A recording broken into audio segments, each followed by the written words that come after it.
Hello friend, welcome to my YouTube channel online learning website. दोस्तों, भारत की राज्य व्यवस्था में सिविल सेवा की परीक्षा तो एम लक्ष्मीकांत के द्वारा लिखित चैप्टर नंबर हम आते हैं 11 पर, जो कि बताता है संविधान की मूल संरचना यानी basic structure of the constitution. मूल संरचना का प्रादुर्भाव। संविधान के अनुच्छेद 368 के अंतर्गत संसद मौलिक अधिकारों में संशोधन कर सकती है या नहीं, या विषय संविधान लागू होने के 1 वर्ष पश्चात ही सर्वोच्च न्यायालय के समझ विचारत आया। शंकरी प्रसाद मामले 1951 के में पहले संशोधन अधिनियम 1951 की संवैधानिक वैधता को चुनौती दी गई, जिसमें संपत्ति के अधिकार में कटौती की गई थी। सर्वोच्च न्यायालय ने व्यवस्था दी कि संसद में अनुच्छेद 368 में संशोधन की शक्ति के अंतर्गत ही मौलिक अधिकारों में संशोधन की शक्ति अंतर्निहित है। अनुच्छेद 13 में विधि लॉ शब्द में अंतर्गत मात्र समान विधियां ही आती हैं, संवैधानिक संशोधन अधिनियम नहीं। इसलिए संसद संविधान संशोधन अधिनियम पारित कराकर भौतिक अधिकारों को संक्षिप्त कर सकती है अथवा किसी मौलिक अधिकार को वापस ले सकती है।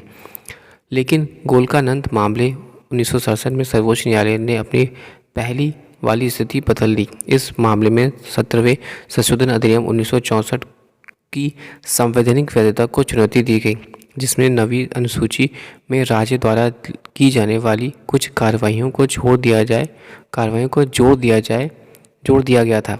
सर्वोच्च न्यायालय ने व्यवस्था दी कि मौलिक अधिकारों को लोकात्तर यानी ट्रांसेंडेंटल तथा अपरिवर्तनीय यानी इम्यूटेबल स्थान प्राप्त है। इसलिए संसद मौलिक अधिकारों में ना तो कटौती कर सकती है, ना ही किसी भौतिक अधिकार को वापस ले सकती है। संवैधानिक संशोधन अधिनियम के अनुच्छेद 13 के आशयों के अंतर्गत एक कानून है और इसलिए किसी भी मौलिक अधिकार का उल्लंघन करने में यह सक्षम नहीं है।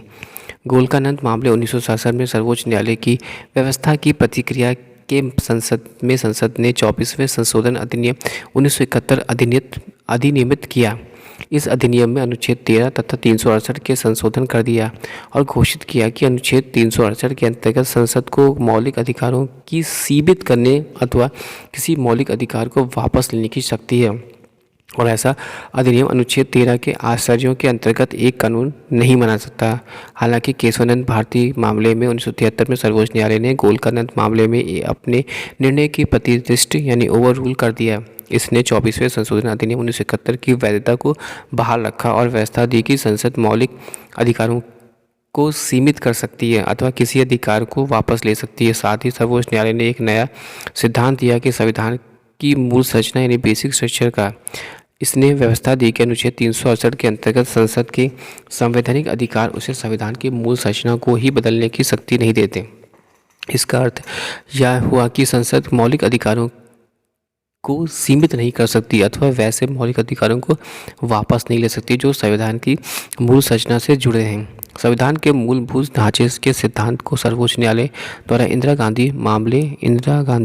नेहरू गांधी मामले 1975 में पुनः पुष्टि की गई। इस मामले में सर्वोच्च न्यायालय ने 39वें संशोधन अधिनियम 1975 का एक प्रावधान को रद्द कर दिया, जिसमें प्रधानमंत्री एवं लोकसभा अध्यक्ष के संबंधित चुनावी विवादों को सभी न्यायालयों के क्षेत्राधिकार से बाहर कर दिया। न्यायालय ने कहा कि यह प्रावधान संसद की संशोधनीकरी शक्ति के बाहर है, क्योंकि यह संविधान के मूलभूत ढांचे पर चोट करता है। पुनः न्यायपालिका द्वारा न आविष्कृत इस मूल संरचना के सिद्धांत की प्रतिक्रिया में संसद के 42वें संशोधन अधिनियम पारित कर दिया। इस अधिनियम में अनुच्छेद 368 को संशोधित कर घोषित किया गया कि संसद की विधायी शक्तियों की कोई भी सीमा नहीं है और किसी भी संविधान संशोधन को न्यायालय में चुनौती नहीं दी जा सकती, किसी भी आधार पर, चाहे वह मौलिक अधिकार के उल्लंघन में ही क्यों ना हो। हालांकि सर्वोच्च न्यायालय ने मिनवा मिल मामले 1980 में इस प्रावधान को अमान्य कर दिया, क्योंकि इसमें न्यायिक समीक्षा के लिए कोई स्थान ही नहीं था, जो कि संविधान की मूल विशेषता है। अनुच्छेद 368 से संबंधित इस मूल संरचना के सिद्धांत को इस मामले पर लागू करते हुए न्यायालय ने व्यवस्था दी। क्योंकि संविधान ने संसद को सीमित संशोधनीकारी शक्ति दी थी है, इसलिए उस शक्ति का उपयोग करते हुए संसद इसे चरम अथवा निरंकुश सीमा तक नहीं बढ़ा सकती। वास्तव में सीमित संसद को संशोधनकारी शक्ति संविधान की मूल विशेषताओं में से एक है, अतः इस शक्ति की सीमा बद्धता को कष्ट नष्ट नहीं किया जा सकता है। दूसरे शब्दों में संसद अनुच्छेद 368 के अंतर्गत अपनी संशोधनकारी शक्ति को विस्तारित कर निरस्त करने का अधिकार हासिल नहीं कर सकती अथवा संविधान को रद्द अथवा इसकी मूल विशेषताओं को नष्ट नहीं कर सकती। सीमित शक्ति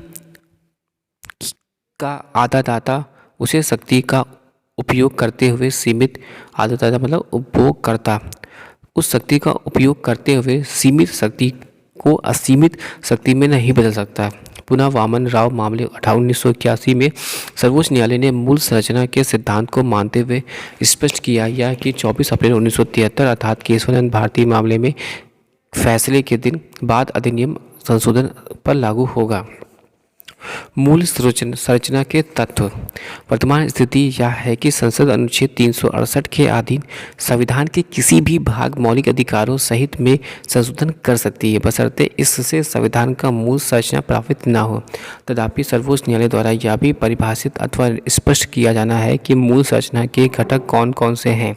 विभिन्न फैसलों के आधारों पर निम्नलिखित में से मूल संरचना अथवा इसके तत्वों या अवयव घटकों के रूप में पहचान की जा सकती है। पहला, संविधान की सर्वोच्चता। दूसरा, भारतीय राजनीति एवं सार्वभौम लोकतांत्रिक तथा गणराज्यमत प्रकृति। तीसरा, संविधान की धर्मनिरपेक्ष चरित्र। चौथा, विधायिका कार्यपालिका तथा न्यायपालिका के बीच शक्ति का विभाजन। पांचवा, संविधान का संघीय स्वरूप। छठा, राष्ट्र की एकता एवं अखंडता। सातवां, कल्याणकारी राज्य। आठवां, न्यायिक समीक्षा। नवा, व्यक्तिगत स्वतंत्रता एवं गरिमा। 10वां, संसदीय प्रणाली। 11वां, कानून का शासन। 12वां, मौलिक अधिकारों तथा नीति निर्देशक सिद्धांतों के बीच सौहार्द एवं और संतुलन। 11वां, समत्व का सिद्धांत। 14वां, स्वतंत्र एवं निष्पक्ष चुनाव। 15वां, न्यायपालिका की स्वतंत्रता। 16वां, संविधान संशोधन की संसद की सीमित शक्ति। 17वां, न्याय कर प्रभावकारी पहुँच। 18वां, मौलिक अधिकारों के आधारभूत सिद्धांत। 19वां, अनुच्छेद 32, 136, 141 तथा 142 के अंतर्गत सर्वोच्च न्यायालय को प्राप्त शक्तियाँ। 20वां, अनुच्छेद 226 तथा 227 के अंतर्गत उच्च न्यायालयों की शक्तियाँ। टेबल नंबर 11.1 यानी तालिका 11.1 जो कि हमें बताती है संविधान के मूलभूत ढांचे का विकास।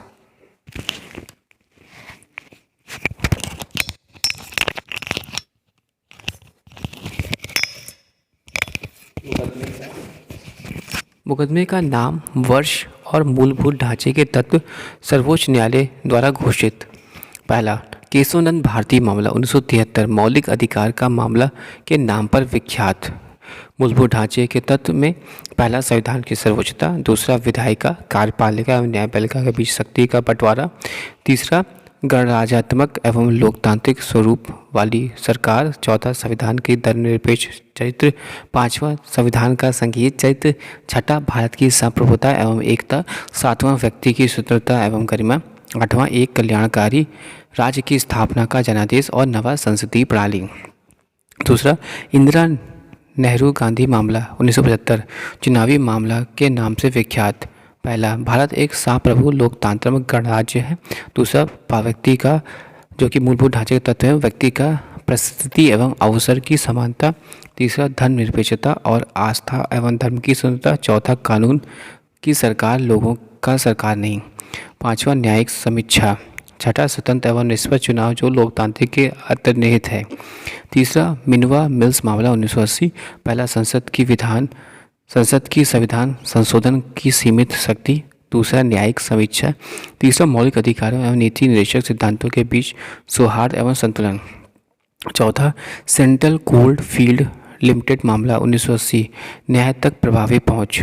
पांचवा, भीमा सिंह मामला 1981 कल्याणकारी राज्य सामाजिक आर्थिक न्याय। छठा, एएसपी समत कुमार मामला 1987 पहला पॉइंट, कानून का शासन। दूसरा, न्यायिक समीक्षा। पी संभा मूर्ति मामला 1987 पहला, कानून का शासन। दूसरा, न्यायिक समीक्षा। आठवां point, Delhi judicial service association मामला 1991 अनुच्छेद 32, 136, 141 तथा 142 के अंतर्गत सर्वोच्च न्यायालय की शक्ति। नवा, इंदिरा साहसी मामला 1992 मंडल मामले के रूप में चर्चित, कानून का शासन। 10वां, कुमार पदम प्रसाद मामला 1992 न्यायपालिका की स्वतंत्रता। 11वां, किहूत होला होन मामला 1993 दल बदल मामले के रूप में चर्चित। मूलभूत ढांचे के तत्व में पहला स्वतंत्र निष्पक्ष चुनाव, दूसरा साप्रभु लोकतांत्रिक गणराज्यत्मक ढांचा। 12वां पॉइंट रघुनाथ राव मामला 1993। मूलभूत ढांचे के तत्व में पहला समानता का सिद्धांत, दूसरा भारत की एकता एवं अखंडता। 13वां MR बम्बई मामला 1994। मूलभूत ढांचे के तत्व में पहला संघवाद, दूसरा धर्मनिरपेक्षता, तीसरा लोकतंत्र, चौथा राष्ट्र की एकता एवं अखंडता, पांचवा सामाजिक न्याय, छठा न्यायिक समीक्षा। क्रम संख्या 14 जिसमें बात करेंगे मुकदमे का नाम, वर्ष और मूलभूत ढांचे में। L चंद्र कुमार मामला 1997। उच्च न्यायालय का अनुच्छेद 226 एवं 227 के अंतर्गत शक्तियाँ। 15 इंदिरा साहनी सेकंड मामला 2 सन 2000 समानता का सिद्धांत।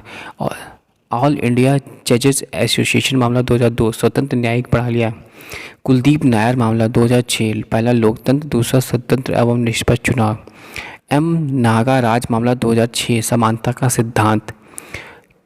IR कोल्हा मामला 2007 नवी अनुसूची मामलों के रूप में चर्चित, कानून का शासन, शक्तियों का बंटवारा, मौलिक अधिकारों के आधारभूत सिद्धांत, चौथा न्यायिक समीक्षा, पांचवा समानता का सिद्धांत। 20वां पॉइंट मुकदमा का नाम, राम जेठालीमाल मामला, राम जेठमलानी मामला 2011। अनुच्छेद 32 के अंतर्गत सर्वोच्च न्यायालय की शक्तियाँ। नामित शर्मा मामला 2013 व्यक्ति की स्वतंत्रता एवं गरिमा। 22वां क्रम संख्या में मुकदमे का नाम, वर्ष मद्रास एवं एसोसिएशन मामला 2014। मूलभूत ढांचे के तत्व में सर्वोच्च न्यायालय द्वारा घोषित न्यायिक समीक्षा और अनुच्छेद 226 एवं 227 के अंतर्गत उच्च न्यायालय की शक्तियाँ। Thanks for watching and sharing.